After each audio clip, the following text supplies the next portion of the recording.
Saludos compañeros, en este día les vamos a hablar sobre el estructuralismo lingüístico del siglo XX. El estructuralismo es un movimiento lingüístico que aparece a principios del siglo XX. Una de las características más importantes de este movimiento es que considera a la lengua y no a las leyes universales para todas las lenguas. Para el estructuralismo, los datos lingüísticos no se definen en función del mundo exterior o de otra lengua, sino poniéndolos en relación con otros elementos o datos que forman una estructura. El estructuralismo da constancia de unos fenómenos lingüísticos a los que atribuye un grado de frecuencia. Para ello recoge textos orales y escritos de carácter muy diverso con el fin de analizarlo y describir el léxico o conjunto de palabras y locuciones de una lengua y las estructuras más comunes del uso oral del lenguaje. El objetivo de la lingüística en el siglo XIX era estudiar la evolución de las formas lingüísticas. En el siglo XX, el hecho lingüístico es un concepto más confuso. ¿Qué es la lengua? ¿Cómo se define? ¿Qué es el cambio lingüístico?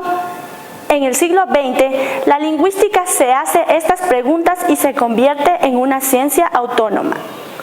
La gramática tradicional, de tipo perspectivo o normativo, estudió el griego y el latín y se basó en el lenguaje escrito. Durante el siglo XIX, el estudio del lenguaje se realizó desde una perspectiva comparativista.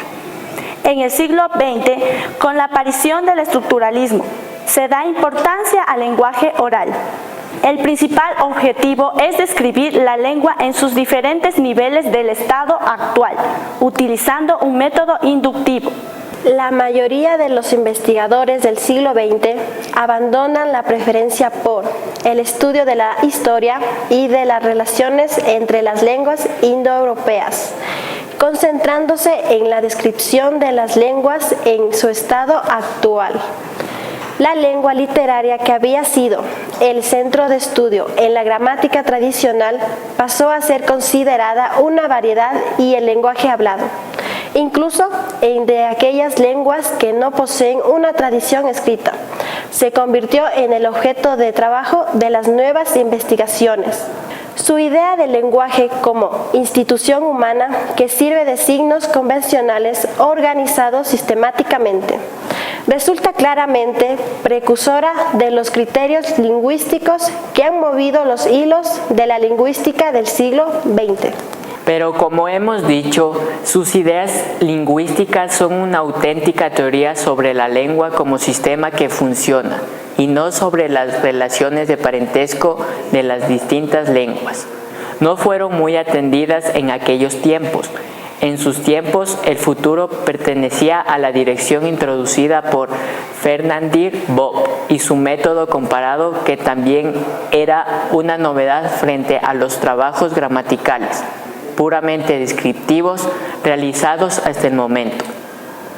Esta metodología comparatista dio lugar a un completo árbol genealógico de las lenguas indoeuropeas, lo que será un elemento clave en los planteamientos de la segunda mitad del siglo XIX.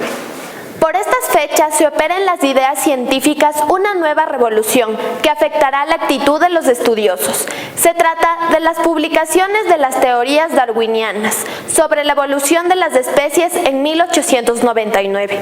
Los estudiosos comprendieron de pronto que si las especies vivas no eran individuos fijos e inmutables, sino que representaban eslabones de la cadena evolutiva. En las lenguas el proceso debía ser paralelo. Se abandonan así los estudios sobre estados concretos del lenguaje para prestar atención a las sucesivas etapas de la evolución y a los cambios sufridos por el lenguaje dentro de ellas. Es decir, la historia de una lengua es reconstruida por medio de las variaciones registradas en las formas y en los significados de sus palabras, y se sabe que determinadas lenguas están relacionadas porque poseen palabras que mantienen correspondencias formales y semánticas entre sí, que no pueden ser atribuidas ni al azar ni a un préstamo.